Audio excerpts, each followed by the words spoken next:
Happy Tuesday to you, Central Georgia. Thanks for tuning in here for a look at your extended forecast. Have a few more talking points as we go throughout the rest of the work week here in Central Georgia.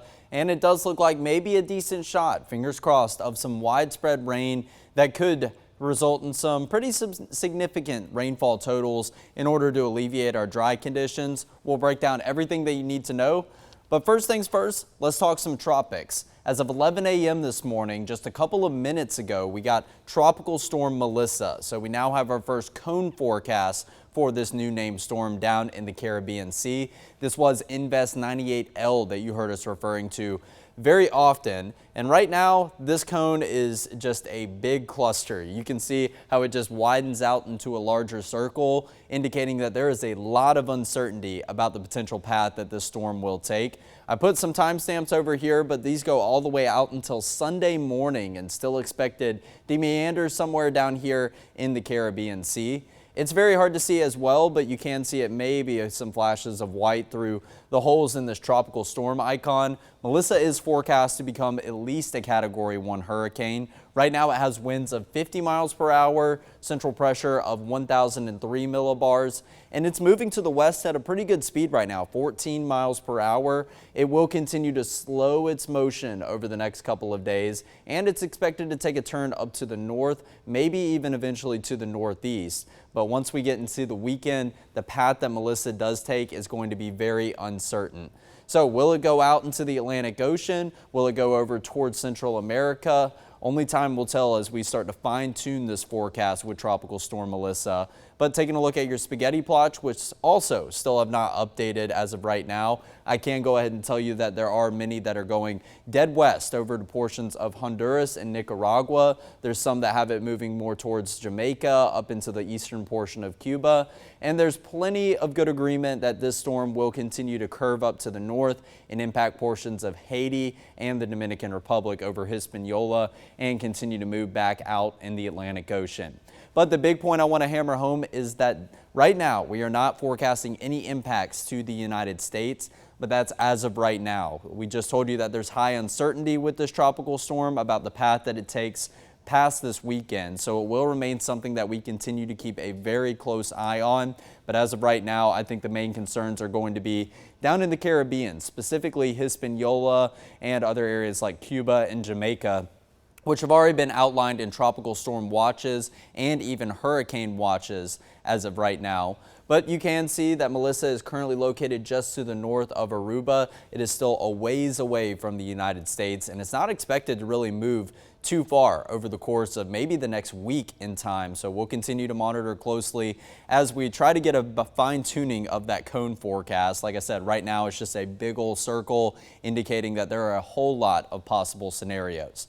But we can cross Melissa off our 2025 Atlantic Basin hurricane names list. So that is going to be the 13th named storm that we've seen so far in the Atlantic hurricane season. To put this in perspective, about a week and a half ago was the anniversary of Hurricane Milton last year. So we had our M named storm about a week and a half ago in the calendar year. So we are definitely behind schedule of last year's hurricane season, and 13 named storms. That puts us one before the N name, which will be Nestor, and that is actually going to be the 14th named storm, which is what we typically see on average for a hurricane season. Half of the tropical storms that do normally form into hurricanes, and then just below half of those hurricanes do form into major hurricanes, Category 3 or higher status. This is what was forecasted for our hurricane season by Colorado State. 17 named storms, 9 hurricanes, and 4 of which are major hurricanes. Here's our numbers as of October 21st. 13 named tropical storms. So we're really close to that average of 14, but still a couple of named storms off what was forecasted. Four of which have formed into hurricanes. So less than a quarter of the named storm, or excuse me, less than a third of the named storms that have formed have strengthened into hurricane status. But probably the most staggering detail that you see, 3 out of those 4 hurricanes were major hurricane status, and still thankfully most of those remain fish storms, just stayed out in the Atlantic Ocean. But we haven't had too many storms develop into hurricane status, which is 74 plus mile per hour winds. As of right now, Melissa does look to add another number onto this and put our total up to 5. But tropical activity is continuing to decrease very rapidly as we head into the back half of November. You can see that we have this gradual peak right here in the red and in the yellow. That's just before October 20th, which was as of this past Monday. We definitely see a significant drop off in the frequency of named storms and hurricanes as we go into the month of November. But hurricane season doesn't officially end until we get to November 30th, and we still can have tropical activity in the month of November. It's not completely impossible. So we'll continue to keep you updated with everything that you need to know, see if we start to get some of those numbers a little bit closer to average in what was forecast. But as of right now, that's the latest on Tropical Storm Melissa down in the Caribbean. No need to fret anywhere in the United States as of right now, but if you have plans to travel into the Caribbean, that is a storm I would definitely watch very closely.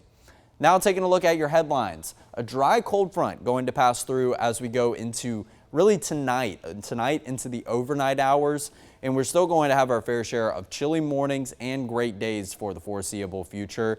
Your next significant rain chance will arrive on Sunday after we get through today. I have a very minuscule rain chance, but it's only going to be in the form of a few spotty sprinkles here and there. I think as we go into Sunday, we could very well finally have some widespread rain in the cards. But not so much as of right now. Here's a look around the quad. Nothing but blue sky. Downtown Dublin, downtown Macon, Warner Robins, and the Georgia National Fairgrounds down in Perry. Not even a single cloud that has been in sight. Your temperatures have been the main talking point so far throughout the morning hours. In fact, there's still a bit of a talking point. How about 55 still in Eastman? It looks like Eastman is just a little bit later to get that update right now. Almost all of central Georgia is hanging out in the mid to upper 60s right now. 69 at the warmest in downtown Dublin. To put this in perspective, we have seen this temperature increase 34 degrees already. Dublin got down to 35 degrees for that morning low temperature. So we've seen that increase almost to the 70-degree mark, and we're not going to stop there. There's nothing in the way of cloud cover slowing that warm up, or nothing in the way of rain along with that. So in the eastern United States, you can see that most of the southeast is rather cool. 66 in Macon matches the temperature over in Montgomery. 70 in Charleston, 77 in Jacksonville. As you go farther and farther down the Florida Peninsula, you can see it's a little bit warmer in areas like Orlando and of course getting down to Miami. But the warmest temperature that we see on these plots goes to Houston, Texas, sitting at 83 degrees. I do not miss being in the 80s already at this time of the day, as we were in the late summer months. So now finally really starting to transition into that fall-like forecast as we head into the last maybe 10 days of the month of October. Your dew point temperatures, we're actually seeing some light green down to the south and the southeast, something we haven't seen over the last 24 hours. But most of your dew points are still down into the 40s, indicating a very dry atmosphere, but not necessarily as dry as what we saw this morning, and there is a reason for that. Humidity levels, we are seeing more humid air down to the south and the southeast of us and over to the west of us. But this isn't super swampy air. This isn't a whole lot of moisture. This is just going to be plenty of light green. That means it's sufficient humidity to sprout at least a little bit of rain, but we'll talk about how that is going to play out over the next couple of days, specifically today ahead of our approaching frontal boundary. Nothing really in the way of winds or wind gusts, pretty calm winds that are present all over central Georgia, maybe a sustained wind up to 5 or 7 miles per hour like Dublin, Vidalia, Cochran, Macon, and all the way over to the west in Taylor County and Butler. So let's talk about some of the numbers that we did see yesterday. 39 was your recorded low in downtown Macon yesterday, well, specifically Middle Georgia Regional Airport, but 75 was the high temperature. That is a good degree difference between your morning low and your afternoon high temperature. That is a 36-degree increase throughout the day. 75, that was below average, and you definitely know 39 was well below average by 12 degrees of what we typically start out for this time of year. But we always put in perspective, and it always could be worse. Your record low yesterday was set back only 3 years ago of 29 degrees in 2022. Record high temperature yesterday, 91 degrees. We haven't been talking about 90s in quite some time. I don't foresee us having to talk about 90s unless we have a very substantial warm up in a really dry period, and that would not do much good in terms of our drought conditions and our abnormally dry conditions that we have present. 2.71 inches above where we should be at this point in the calendar year. That number will continue to steadily go down until we could maybe get some relief from that steady decrease day by day as we go into the end of the weekend. And we'll go ahead and mention your sunrise and sunset times. Sunrise yesterday morning, 7:43. Sunset was at 6:55 in the evening. So for today, your sunrise once again was at 7:43. It's a clear start to today. Nothing in the way of cloud cover whatsoever. But as we go into the evening hours, we'll start to see some clouds approach. I think you're really just going to notice the breezy conditions as opposed to the cloud cover. We are going to see some clouds courtesy of the frontal boundary, but overall it's going to be a pretty thin line of cloud cover. We'll just start to see an uptick in those southwesterly winds with the occasional gusts up to 15, maybe even upwards to about 16 or 17 miles per hour in the evening time frame. 82 for a high temperature before our front starts to move through, 5 degrees above average, and this is a pretty quick warm up, about 7 degrees of a warm up in between yesterday and today. Average high this time of year down to 77 degrees. The 70s are going to continue to be a lot more common. But your numbers already in the mid to upper 60s and not too far off the 70-degree mark. So most areas, I think by the time we roll into lunchtime, should start to see at least a 70 pop up. But we'll continue the warm up into the afternoon time frame. This graphic has us peaking at a high temperature of 81 degrees at 4 and 5 o'clock. I think we'll start to see some 82s throughout the rest of today. I went 1 degree above what the model said yesterday, and we hit the nail on the head right there at 75 degrees. So the models right now are saying 81 degrees. I've also elected to go 1 degree above that as well today. I do think a high temperature of 82 should be in store here in Macon. So if you do travel farther to the north throughout today, you will start to see some cloud cover in the north and northwestern portion of the state of Georgia. Back here at home, it is all crystal clear. And now taking a look at this frontal boundary as a whole, and you can see plenty of scattered shower clusters that are present back over into West Alabama, over into portions of the northern half of Mississippi. Don't think I quite see any lightning flashes, but that may be too far away to record anything in the way of lightning flashes. This is the same frontal boundary that will pass through central Georgia as we go into tonight. But that is a key word, tonight, because we are not really going to see much in the way of rain and really much in the way of cloud cover because of the general timing of this and the fact that we are a moisture-starved atmosphere. We'll see a brief rebound in humidity, but it's not necessarily going to be sufficient enough in order to sprout a continuous line of widespread rain like, say, Sunday's front did. So here's a look at 5 p.m. You can see that the front is still well off to the north of us, but we start to see at least some gustier winds ahead of this frontal boundary. It starts to move in as we go into the 9 p.m. hour. So 9 p.m., many of you are already done with your dinner plans, maybe winding down for the night. And right now it just looks like a line of clouds, nothing really in the way of rain. But you will see back over to the west, there are some light green shades right there. I wouldn't rule out the possibility of maybe a very brief sprinkle shower, but luckily many of you already going to be fast asleep when these rain chances are going to be present. So more than likely, you're just going to walk out the door if you did get a brief sprinkle shower and just see a couple water droplets on your windshield. But this is at 2 a.m. That cloud cover continues to go down to the south and the southeast. By 8 a.m., we should eventually clear out. And then what happens behind the passage of a cold front this time of year? Cooler and drier air funnels in. And that drier air is already making its presence known behind the frontal boundary as we go into Wednesday afternoon, right there around evening commute time, still holding on to a bit of a steady breeze, and we'll continue that pattern into Thursday. Maybe a cloud or two that tries to pass over, but overall it will set up a dry stretch for the back half of the midweek, and that will take us all the way into the end of the work week on Friday. So for the next 3 days, I have that 10% chance of rain, and it's going to be for the nighttime hours tonight. More so overnight, I would say, but it's very likely that you don't see any rain whatsoever. But that high temperature of 82 degrees, that will get bumped down as we go into Wednesday. Wednesday actually going to start out very similar to how Monday has been. Well, I guess I shouldn't say start out, but the afternoon on Wednesday going to be very similar to what yesterday was. The only difference is sunny skies and a high temperature of 75 will be paired up with a bit of a steadier breeze than what we had present, say, on Monday afternoon. 49 for a morning low as opposed to 39, which we had today. That is a bit of an increase because the clouds are going to act as a bit of a stall. So as the temperatures try to cool down each and every night, you need some clear skies in order to allow for those numbers to continue to drop down. Obviously, we're going to have that thin line of cloud cover, but it is going to help maybe slow the cool down just a tad bit. And along with that, when you have winds present in the overnight hours, it can keep your temperatures a little bit warmer, say, than on a crystal clear night with nothing but a calm breeze that is present. So 49, a little bit warmer to start out tomorrow. We'll take what we can get because this morning was definitely mighty chilly.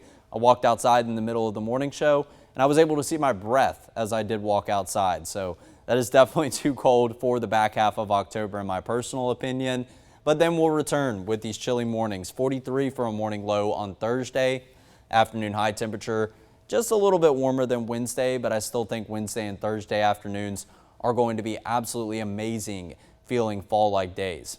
Here's a look at the future view humidity graphic, and I did tell you that we should see a rebound in some moisture content as we head into the nighttime hours tonight ahead of this frontal boundary. You can really get a good depiction of where the boundary itself actually is, because directly behind it is going to be your drier air, and that's going to be areas of no color whatsoever. So anything that we build into the forecast in the way of that light green color will push out down towards the south as we go throughout the rest of the morning tomorrow. Really more so tomorrow afternoon, we'll start to feel that drier air once again, and dry air stays present all the way through Thursday into very early Friday at 4 a.m. In terms of the breeze, I think that will steadily build in as we head throughout the afternoon time frame. Right there around evening commute time, maybe a gust up to 15 miles per hour. Obviously, your gustier winds will be found farther up to the north and the northeast up into upstate South Carolina. We'll hold on to a light breeze for the morning hours tomorrow. So remember what I said, when you have cloud cover and you have some winds present during the overnight hours into early morning, it can make your morning low temperatures just a tad bit warmer. But if we are to get down into the 40s, we could be pairing these winds up with what we call wind chill factors. So yes, we've been talking about heat indices, what seems like the past 5 months or so. But once you have some winds in the picture paired up with some cool temperatures, it can result in those temperatures feeling a little bit cooler than what they actually read. So we'll have to pay attention to that during the morning show tomorrow. And then as we go into tomorrow afternoon, still a bit of a breezy day. And this might be a factor in the aspect of we may have some fire danger statements issued, which I'll get to in just 1 second. But we'll go ahead and go all the way to Thursday, where it looks like it's a little bit breezier down to the south of us, a little bit breezier to the north of us. But here in central Georgia, not too much in the way of some gusty winds, just maybe a steady breeze, 5 to 10 miles per hour. And then with that takes us all the way into Friday morning, where it just looks like we have some scattered winds here and there, but nothing really in the way of a substantial breeze. So I did refer to those fire danger statements. These get issued typically when you've undergone a really dry stretch. So go ahead and put a check in that box because it's been very dry over almost the last 2 months here in central Georgia. Your relative humidity, anywhere from 19 to 23%, just means that you have a very dry atmosphere. So obviously your dew point temperatures aren't really close to your actual temperatures.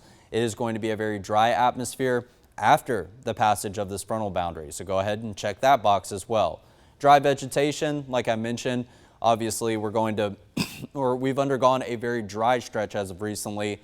So all the vegetation is very dry, but another factor that's not included on this is going to be some windy conditions. And that's just because if you have dry vegetation, you have a dry atmosphere, you don't have much in the way of moisture to combat, say, a fire of that dry brush. And if you have some gusty winds on occasion, that can blow these fires just out of containment for just a little bit. So that's what we're talking about with these fire danger statements. It typically looks like this, and we will provide you with an updated graphic. This is one from last year that I'm just using as an example. With this is what they will look like. It kind of looks like all of our watches and warnings that we normally get, just with highlighted counties. And what it essentially means is controlled burning is definitely discouraged. So any fires that develop could spread rapidly, obviously with the windy conditions and prime fuel to the fire, quite literally with the dry vegetation. Outdoor burning is strongly discouraged unless you're following the proper protocol or the proper guidelines from the National Weather Service, the Forestry Commission. Just be sure that you're expressing caution because the National Weather Service has highlighted the potential for issuing at least one of these for Wednesday, but maybe even another as we go into Thursday. So morning low temperatures, a little bit warmer tomorrow morning as compared to today, but then your morning low temperatures not quite as cool as we go into Thursday, Friday, and on into Saturday. But that's still below average by about at least 5 degrees, somewhere down in the low 40s. And of course, you'll have your Dublins, you'll have your Eastmans, you'll have your downtown Macons that are probably maybe about 2 or 3 degrees cooler than the numbers I do have forecasted. Your afternoon high temperatures going to continue to be very pleasant. Today, definitely on the warmer side, but I think it's going to come as a treat for many of you, especially compared to the temperatures that you walked out the door to. Probably too cold for your liking. You packed your sweater, maybe even wore some sweatpants over your shorts like I did this morning. Well, 82, you're not going to need any of those layers whatsoever as you go into the afternoon, but it will be a lot more pleasant. Wednesday all the way through Saturday, high temperatures in the mid to upper 70s. Pretty close to average, maybe even a few degrees below average as we head into the weekend. And in fact, another temperature downtick is in store as we head into the end of the weekend and the beginning of next week. So now taking a look at your muggy meter, we do have a brief increase in your humidity values as we go throughout today, but then we'll get that reinforcing push of drier air through Wednesday, Thursday, and on into Friday and Saturday. So once we go into Sunday and Monday, we see a rebound in the moisture content once again, and that's going to result in some better rain chances on your long-range models. So now taking a look at the long-range models, we go all the way into Friday at 7 p.m. Very important time here in Central Georgia, very important time for most areas in the South because that's the time of most of your high school football kickoffs. Looks like a pretty clear atmosphere here, nothing in the way of rain, just going to be chilly out on the gridiron. So you're going to want to pack at least some form of a light jacket, maybe even wear some pants if you're planning on going out to all the Friday night lights that will be in store. I believe it's week 10 or week 11 of our Tailgate 13 show. And I know many high school teams are probably on the back half of their schedule, one of the last of 2 games, maybe even the last game of the regular season before you transition into the playoffs. Now let's go all the way to Saturday. It's a bye weekend for the Georgia Bulldogs, but that doesn't mean it's everyone's bye weekend. Maybe you're having some outdoor tailgate parties, whatever your weekend festivities do have in store for Saturday. Maybe going out to the pumpkin patch or a fall festival or a trunk or treat. It does look like 6 p.m. all the way on Friday or all the way on Saturday. A bit of a gloomier forecast, but cloud cover not going to necessarily be a bad thing. That could limit the warm up and keep your high temperatures just a little bit lower for Saturday afternoon into the evening.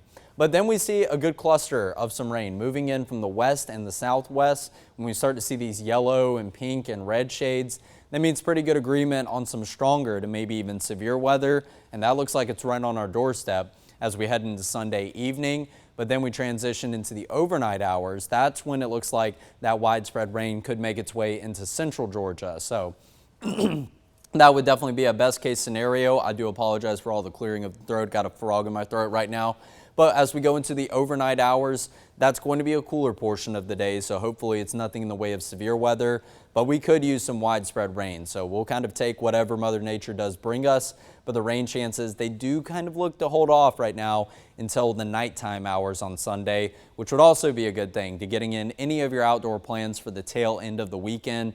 Church plans, maybe some NFL watch parties, or taking a vacation, heading back into town. Hopefully we can remain clear for most of the day on Sunday, and then those rain chances begin to pop up as you're winding down and getting ready for the new work week next week. So now we go all the way into Monday afternoon. Still looks like we could have some rain in the vicinity of us, but plenty of cloud cover regardless what falls in the way of rain.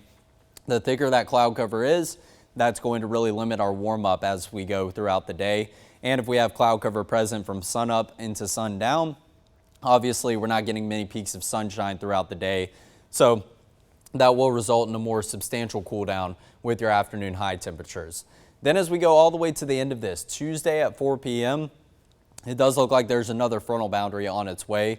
Widespread rain according to the GFS and according to the Euro, but the timing is not agreeing whatsoever. So we'll worry about that after we worry about Sunday into Monday's rain chance, but maybe a bit of a dreary stretch for Sunday all the way into the midweek next week.